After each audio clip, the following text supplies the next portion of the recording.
Al comenzar el año de 1816, tras la muerte del más importante jefe de los insurgentes, José María Morelos, la guerra de independencia convocada por el padre Hidalgo parecía perdida.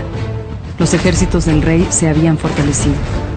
La gente estaba cansada de tanta sangre y sufrimiento, y solo quedaban unos pocos rebeldes librando una batalla sin esperanza de triunfo.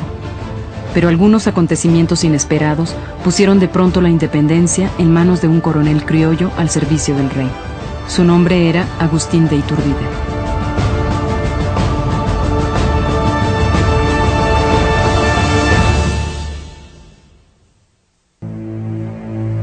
La mañana del 22 de diciembre de 1815, muy temprano en San Cristóbal Ecatepec, el principal cabecilla de la insurgencia contra el orden colonial, José María Morelos, es ejecutado de espaldas al pelotón de fusilamiento.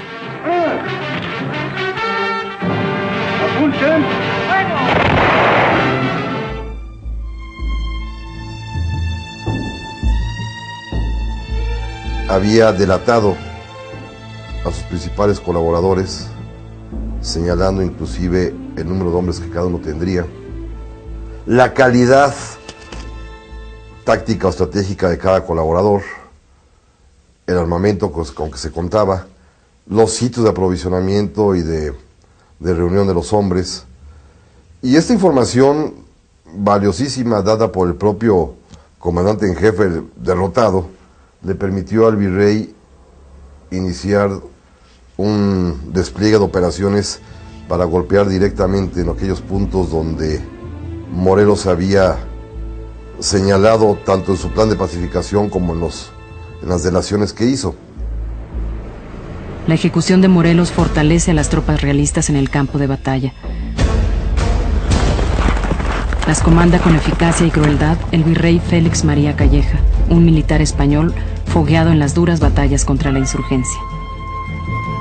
Entonces hay una política impulsada sobre todo por Calleja de arrasar, de instar a ciertas personalidades de los pueblos, fueran criollos, autoridades locales, a los sacerdotes principalmente, para que denuncien a los insurgentes, para que haya un reacomodo y una vuelta al orden realista.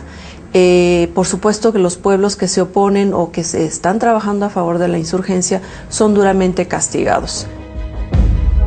Bajo el mando de Calleja, el coronel criollo Agustín de Iturbide demostrará la misma eficacia que aquel en el sometimiento de los insurgentes, y acaso una mayor ferocidad. Después de haber estudiado la forma en que otros comandantes trataron de enfrentar la guerra, Iturbide se lleva la palma de la sangre. Es realmente dentro de la guerra una de las gentes más, y lo diría, perversas desde el punto de vista militar. Por ejemplo, si una población no informaba al ejército realista del paso de las tropas insurgentes o de un grupo insurgente, llegaban a la población, reunían a todos los hombres en la plaza y hacían una rifa que le llamaban el quinto.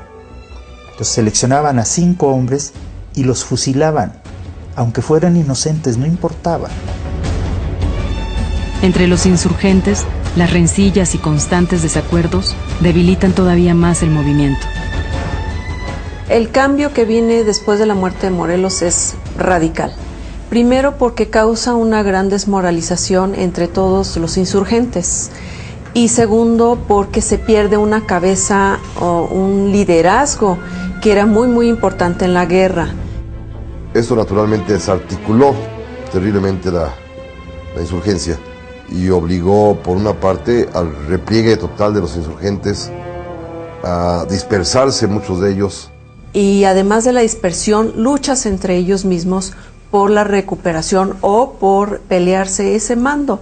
Entonces vamos a tener una insurgencia dividida, luchando entre ellos mismos, peleas, rencillas, y esto pues provoca un gran daño a la insurgencia porque es una insurgencia completamente desunida. Entrado el año de 1816, todo favorece al régimen colonial y poco o nada a los novohispanos que se rehúsan a soltar las armas.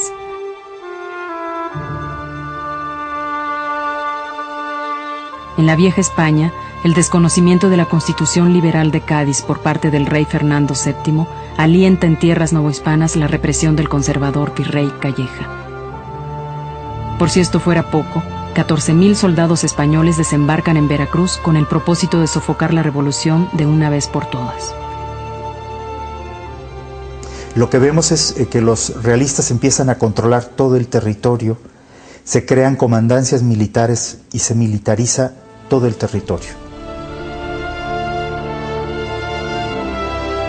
Para aquellos insurgentes que se aferran al combate, así como para aquellos que no olvidan los liderazgos de Hidalgo o de Morelos, resulta evidente que la guerra no será la misma de antes.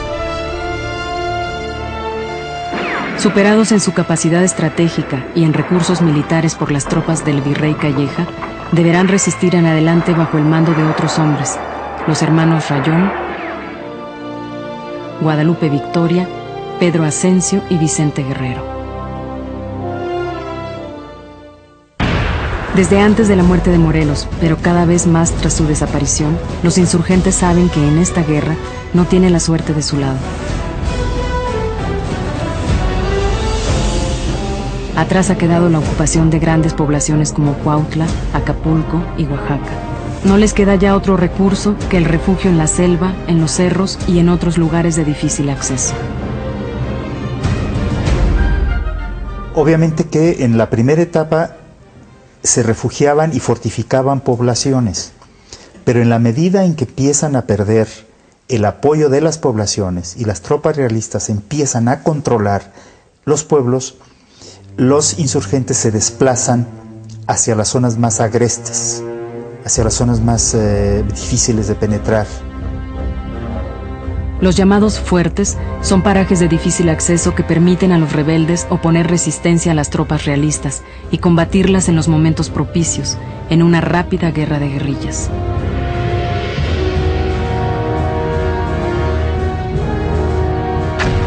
Generalmente eran cerros, montañas, que eran prácticamente inaccesibles. Si hoy día son difíciles de acceder a ellos, en aquella época debió haber sido más difícil.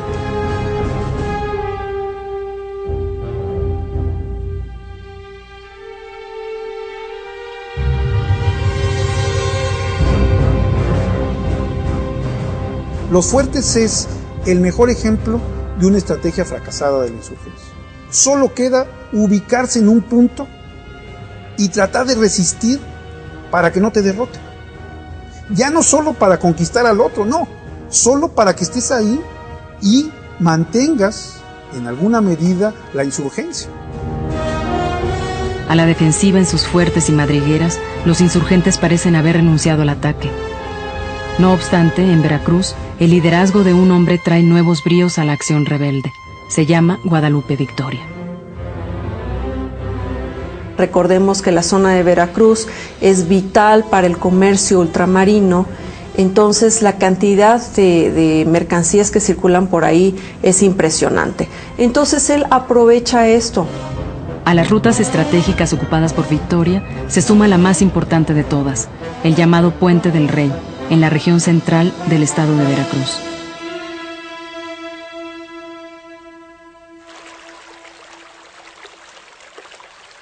Esta obra se había hecho unos años antes de que estallara la revolución y era uno de los grandes logros de este sistema de comercio, de la eficacia borbónica del transporte de los bienes para que llegaran más rápidos, vencer vadear estos ríos que eran en temporadas de lluvias muy difíciles de cruzar. Bueno, este puente facilita ese transporte.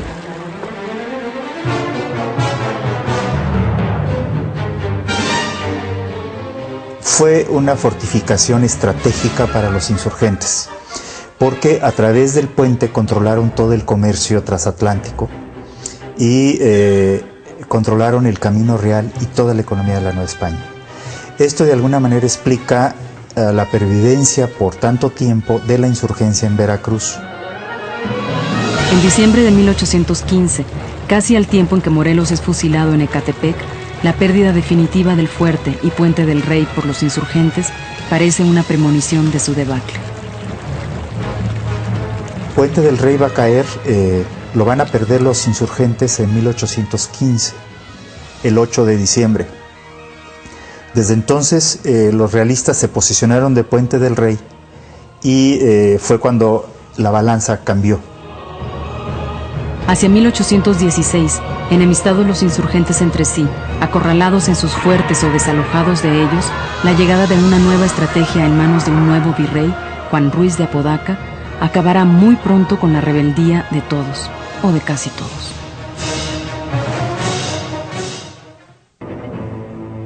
...20 de septiembre de 1816... en la Ciudad de México, la llegada de un nuevo virrey, Juan Ruiz de Apodaca, confirma el cambio de la política real hacia la guerra insurgente en la Nueva España. A la ferocidad de Félix María Calleja, el virrey saliente, sigue ahora el espíritu conciliador de Apodaca. Lo envía el rey porque es un hombre de buen corazón.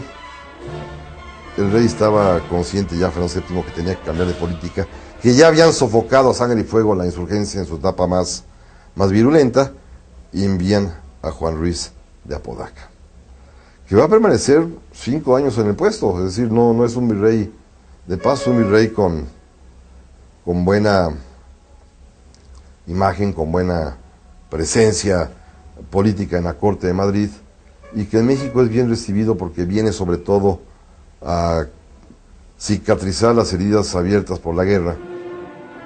La nueva estrategia ordenada desde Madrid es oportuna.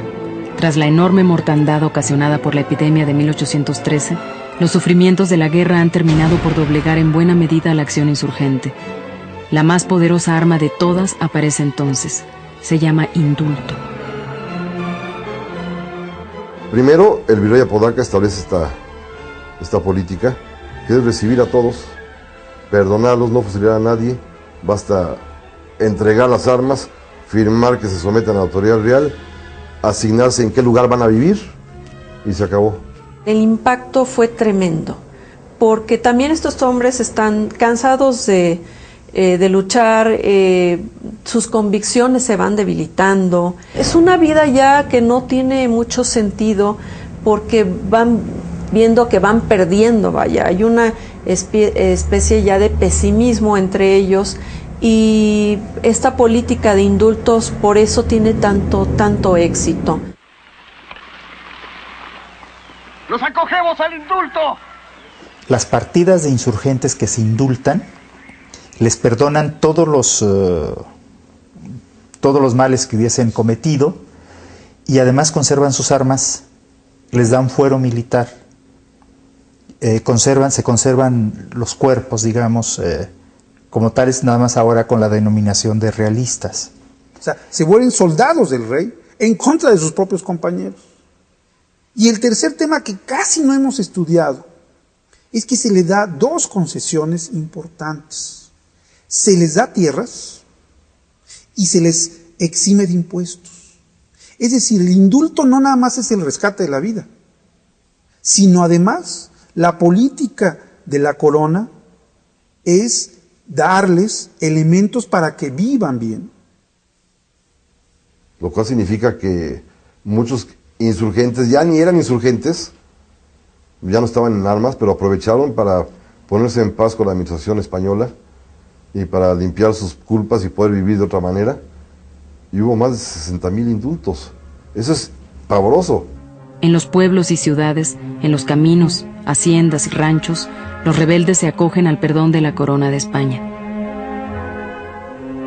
Algunos insurgentes notables no pierden la oportunidad de retornar a una vida tranquila. Lo hacen de este modo los generales Mier y Terán e Ignacio López Rayón, quien había heredado el mando tras la desaparición de Hidalgo y Morelos. Asimismo aceptaron el indulto tras mucho sufrimiento el abogado Andrés Quintana Roo y su esposa Leona Vicario. Como el caso de Andrés Quintana Roo y Leona Vicario, que andan trashumantes. Nace su primera hija en una cueva y le ponen Genoveva, recordando un poco la leyenda parisina.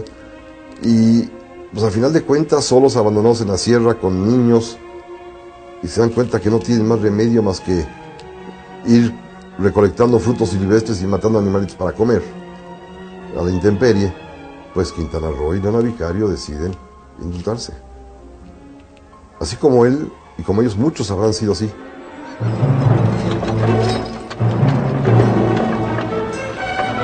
Aunque herida de muerte, la insurgencia mantiene aquí y allá grupos de rebeldes dispuestos a morir combatiendo. Entre aquellos que no se rinden ni persiguen el indulto, se encuentran Vicente Guerrero, en las montañas del sur, y Guadalupe Victoria, oculto en la hacienda de Paso de Ovejas, cuya vieja casona es hoy orgullo del pueblo del mismo nombre. Ahora, esto es curioso, porque Paso de Ovejas es uno de los sitios más vigilados por los realistas, y esto es paradójico, porque ¿qué mejor lugar para ocultarse que el lugar más vigilado? Sin levantar sospechas. Todos creen que anda oculto en las cañadas, en la selva, en alguna cueva, que es lo que se decía. 21 de abril de 1817. En las costas tamaulipecas de Soto la Marina, un guerrillero español de nombre Francisco Javier Mina desembarca al mando de 300 hombres. Ha llegado desde Londres, refugio de otros liberales españoles que, como él, han decidido combatir al monarca Fernando VII. ¡Fuego! El antes conciliador virrey Apodaca monta en cólera. Califica a Mina de sacrílego, malvado, enemigo de la religión, traidor a su patria y a su rey. Se le ve como un enemigo terrible, casi inconcebible. Es decir, ¿cómo es posible que un hombre del rey no solamente se oponga al rey, sino venga de España, organice, haga alianzas, consiga un ejército, consiga armas y busque a los insurgentes? Eso les pareció monstruoso. Y sí hay una reacción durísima, durísima. ¡En cada soldado que luche por la libertad! El fantasma de una insurgencia resucitada bajo el mando de un español obliga al virrey a cambiar el indulto por la espada. ¡Viva la libertad! Ahora, tampoco hay que sobredimensionar a Mina. Mina no tenía la posibilidad de conjuntar, de reunir las fuerzas de Londres. Ellos estaban pensando, lo podían apoyar, de hecho lo apoyan, pero quienes están pensando los exiliados liberales de Londres es en la península. Están pensando en cómo tratar de enfrentarse a Fernando en la península, no en América. Pero la fulgurante rebelión de Mina, al igual que las otras, no habría de tener un final afortunado. Capturado en el Bajío 7 meses después de su llegada, es fusilado en el Fuerte de los Remedios, y su fracasada aventura se pone como ejemplo para todos los rebeldes, lo mismo novohispanos que peninsulares.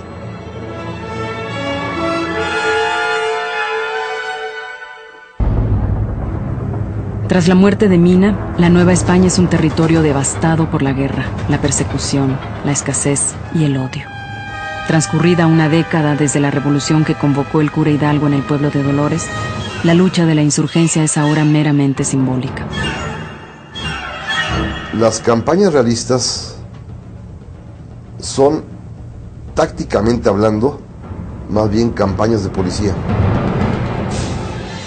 Ya no hay operaciones militares en gran escala como las habría antes en el periodo 810-815, sino ya son mucho más localizadas, centradas fundamentalmente en la protección de los convoyes, por ejemplo, o en la persecución de gavillas insurgentes que por ahí logran aparecer, y con un ejército además que alcanzará los 80,000 hombres, cuando los insurgentes en este periodo no deben de pasar más de 4 o 5,000 en todo el territorio novohispano. Para el gobierno virreinal, como para los rebeldes que resisten en el sur, bajo el mando de Vicente Guerrero, esta guerra de bajo perfil ha tomado el lugar central de la vida cotidiana. Una guerra que no se enciende del todo, pero que tampoco se termina de apagar. Se vuelve ya parte, digamos, del escenario novohispano. Claro que hay muertos, eso no lo quiero disminuir, hay batallas, pero el ejército realista sabe, estoy convencido, que ya ganó la guerra, y los insurgentes saben que solo se pueden concentrar en sus fortines para esperar mejores momentos. Bueno, pues eso es lo que sucede. Entonces, se normaliza la guerra, digamos, hay intercambios de comercio, la vida económica empieza un poco a resurgir, etcétera, etcétera.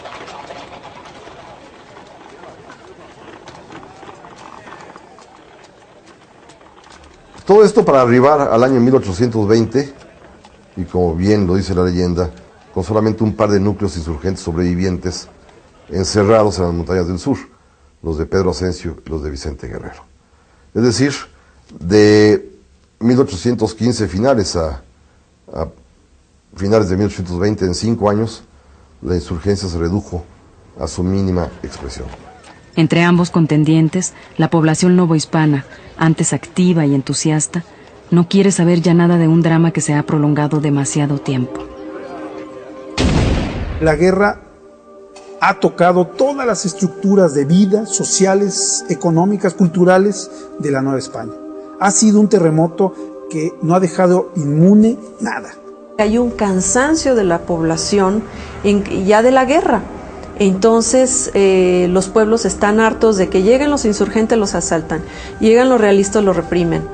El triunfo militar de los realistas resulta inobjetable. El pueblo está cansado, la insurgencia acorralada y débil. No obstante, la convicción de muchos novohispanos sigue siendo que la independencia, o al menos la autonomía, es el fin más deseable. Los comerciantes de hace mucho tiempo, por lo menos desde 1808, con el libre comercio de hecho y después de derecho, se daban cuenta que España ya no era una necesidad.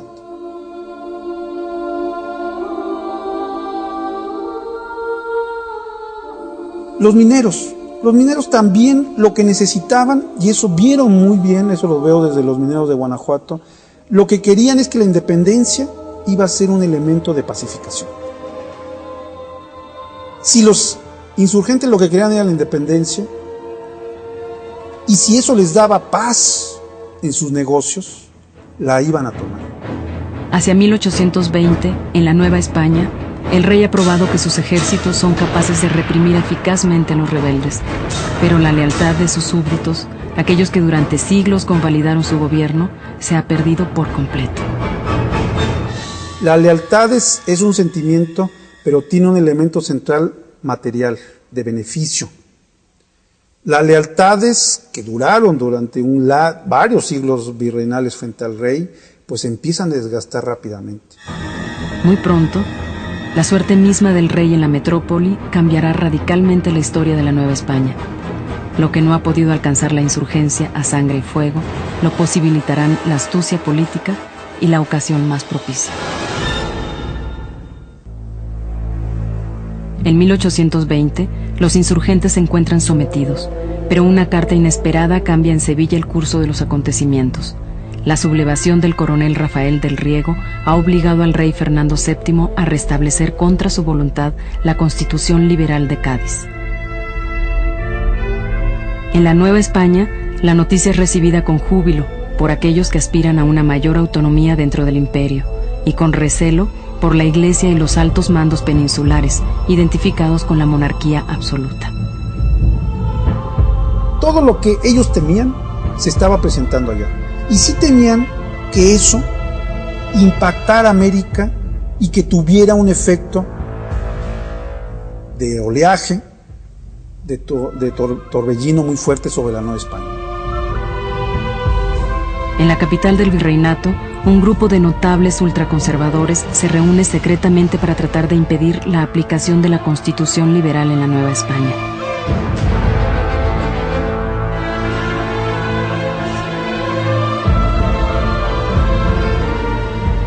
En la iglesia de la Profesa, en la Ciudad de México, casa y sede de los oratorianos de San Felipe Neri, ahí se reúnen varios personajes, entre los cuales está el propio virrey. El virrey se convierte en un conspirador para detener la aplicación de la Constitución.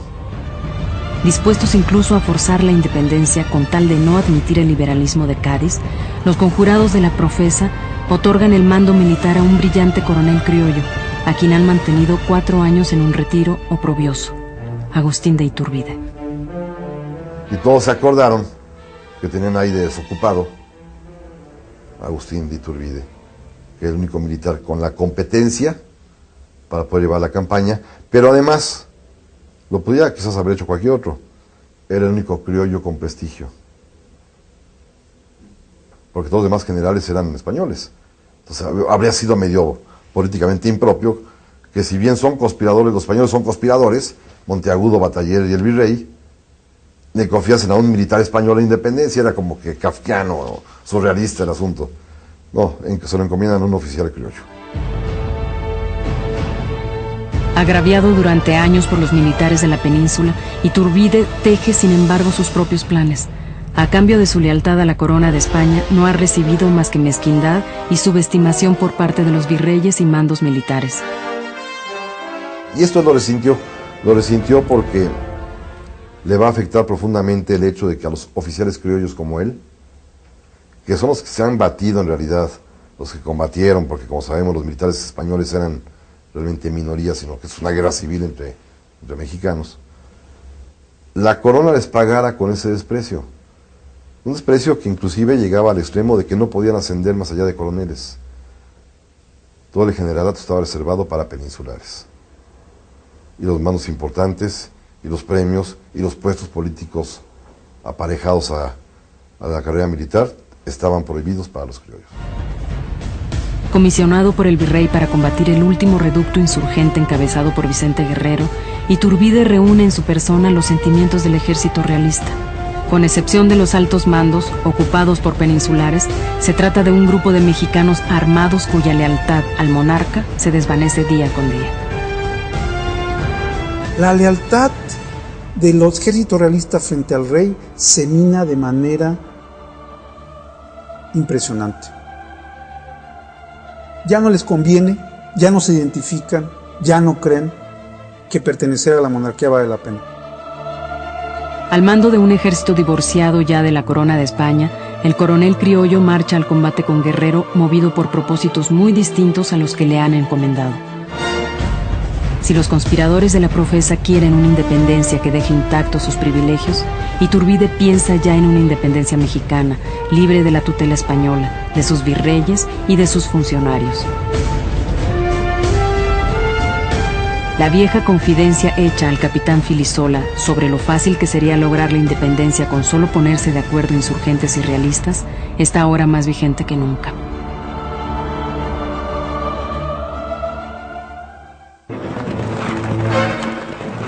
El ejército de Iturbide, muy superior a sus rivales, es derrotado en Zapotepec el 2 de enero de 1821. Pero Iturbide no busca la victoria militar, sino el acuerdo político. Entonces, bueno, hizo como que hacía la guerra. Presentó batalla una veintena de ocasiones con pequeñas partidas en donde cotidianamente eran derrotados por los estudiantes de Guerrero. ¿Lo haría a propósito, no? Yo pienso que sí. Yo pienso que sí, porque no encuentro otra explicación para que perdiera todas. Todas. Quiso ganarse la confianza de Guerrero, quizás.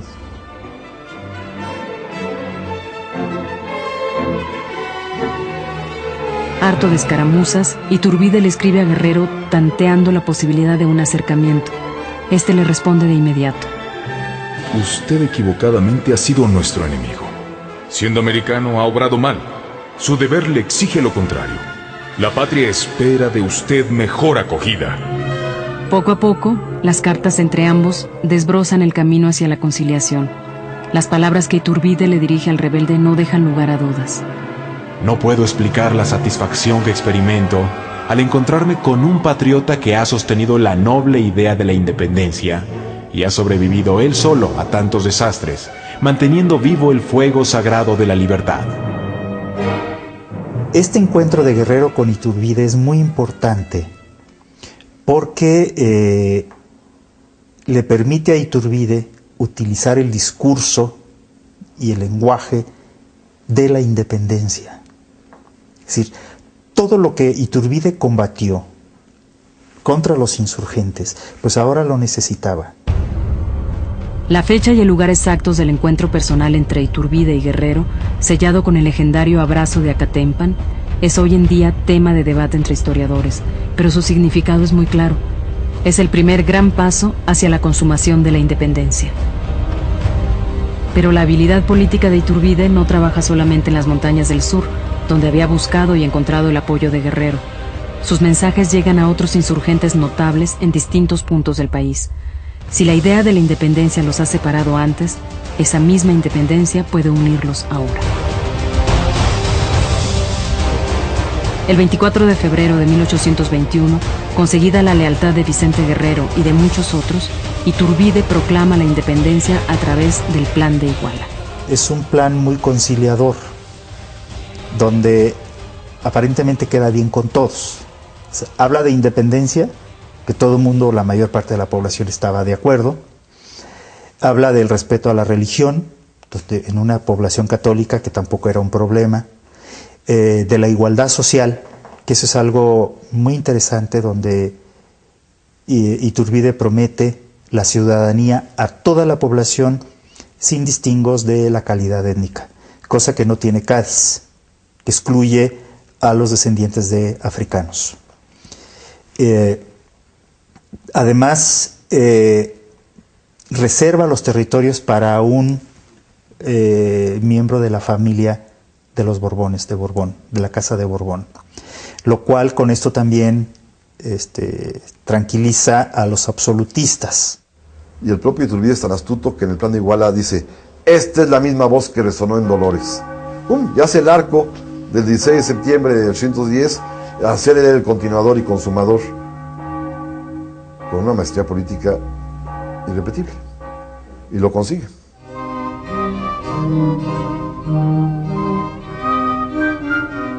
Iturbide tocó la música que todos querían oír. Les tocó el son que todos querían bailar, aunque a final de cuentas el tono era distinto para toda la música. Oyeron lo que querían oír y lo asumieron como tal. Estaban cansados de la guerra, hay que decirlo. Fue una guerra muy cruenta, una guerra devastadora. Y fue un proceso de búsqueda de la paz a través de distintos medios. Iturbide tuvo el tino de decirles: pues este es el plan. ¿Están de acuerdo? Y la gran mayoría, salvo contadas excepciones, dijeron que sí. Compuesto por la unión de las tropas realistas y las bandas de insurgentes todavía en armas, el ejército trigarante debe su nombre a las 3 garantías simbolizadas en los colores de la nueva bandera. O sea, las 3 garantías que da el Plan de Iguala, que es religión, unión y libertad. Entonces, esas son las 3 palabras importantes que hacen que Iturbide pueda crear alianzas políticas entre todos los grupos. Oyeron la música que querían oír y claro que se fueron al baile.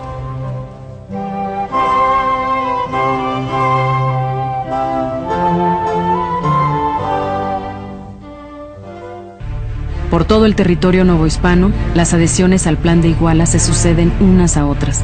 Comandantes, jefes políticos y antiguos insurgentes se suman al movimiento de Iturbide, al tiempo que los criollos desertan masivamente de las tropas del rey. Algo muy interesante aquí está en que el plan es adoptado casi de inmediato por todo el mundo. En 6 meses da la vuelta desde Iguala, del 24 de febrero hasta el 27 de septiembre en la Ciudad de México, en 6 meses. Casi dispararon un solo tiro, más que 2 o 3 combates esporádicos. Enfrentando poca o ninguna resistencia, los trigarantes aseguran el apoyo de Valladolid y de Guadalajara. Ocupan también Salvatierra, Celaya y Guanajuato, donde el coronel Anastasio Bustamante ofrece cristiana sepultura a los cráneos de Hidalgo, Allende, Aldama y Jiménez, que hasta entonces habían estado expuestos en la Alhóndiga. Desde la España gaditana, el nombramiento del liberal Juan O'Donoghue en sustitución del virrey Apodaca causa enorme inquietud entre los mandos peninsulares de la Ciudad de México. Cuando saben las tropas españolas, eso sí, poquitas que había, 6-7 mil soldados, que viene un nuevo virrey con otro título, pero además es liberal, masón, enemigo de ellos, enemigo del rey, y viene a gobernar, y se dan cuenta que Apodaca pues, se sienta para esperar a que llegue su relevo, porque es un buen hombre que no combate. Los propios militares españoles en la Ciudad de México deponen al virrey Apodaca, eligen a uno de ellos, Francisco Novela, como virrey interino, y se preparan para resistir y oponerse a los insurgentes, ahora trigarantes. Se trata, no obstante, de un golpe tardío, condenado al fracaso. Desembarcado en Veracruz el 30 de julio de 1821 con el título de jefe político superior de la Nueva España, O'Donoghue sabe que en realidad el dominio de la antigua colonia está perdido. Se encuentra a los soldados todos enfermos en Veracruz, con reportes de que todo el territorio ya se había independizado, donde no había dinero, no tenía nada. Nada. Entonces es muy interesante la descripción que hace de la situación, y además muy claro, muy lúcido. Y a lo que concluye es que la mejor manera de salvar los intereses de la monarquía española es firmando un acuerdo con Iturbide, y de ahí se firman los tratados de Córdoba. En la ciudad veracruzana de Córdoba, el así llamado último virrey de la Nueva España acepta el pacto propuesto por Iturbide. Por medio de él se reconoce la independencia como un hecho consumado, basado en el Plan de Iguala. Los tratados de Córdoba son el acta de nacimiento de la nueva nación mexicana. Que si bien todo el mundo argumenta que no tienen validez diplomática internacional porque O'Donoghue no tenía poderes para firmarlos, políticamente son fundamentales porque es, para el efecto interno, el reconocimiento de que el último virrey o jefe político superior se estaba rindiendo. Que reconocen que ya no puede el gobierno español conquistar o reconquistar sus imperios, que debe de retomar las discusiones que hay en las Cortes para tratar de llegar a un buen acuerdo sin destazar, o al menos sin acabar y cortar de tajo las relaciones comerciales, económicas, políticas entre la madre patria y el virreinato. El propio Iturbide lo dijo cuando se reunió con él: desatemos el nudo sin romperlo. Rendido ante la legítima autoridad que venía de España, por una parte, y ante el triunfo militar de Iturbide, por otra, el virrey usurpador Francisco Novella entrega los restos de su real ejército a O'Donoghue el 13 de septiembre. Una semana después, al grito de ¡Viva el Rey!, los últimos soldados españoles abandonan la extinta colonia para no volver. El 27 de septiembre de 1821, el victorioso Agustín de Iturbide entra a una engalanada Ciudad de México a la cabeza del ejército trigarante. Llegaron a la Ciudad de México desde el día 20-22 y se esperaron hasta el día 27. El pretexto fue para pacificar, limpiar, arreglar, para que las tropas que venían desnudas, sobre todo las antiguas insurgentes, se uniformaran con los uniformes que dejaban las tropas españolas. Pero quizás la verdad es que se esperaron al día del cumpleaños de Iturbide, que juntaba su gran victoria con su propio onomástico.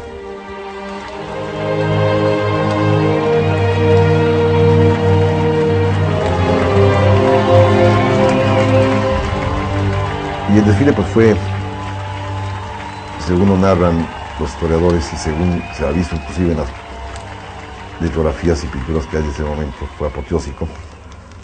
Entraba al frente Iturbide y al final, en la retaguardia, como fue su función durante toda esta campaña breve, Vicente Guerrero como comandante de la caballería, que desfiló también ese día. El discurso pronunciado entonces por Iturbide, el libertador, hace casi 200 años, es más actual que nunca en nuestros días. Mexicanos, ya sabéis el modo de ser libres. A vosotros toca señalar el de ser felices.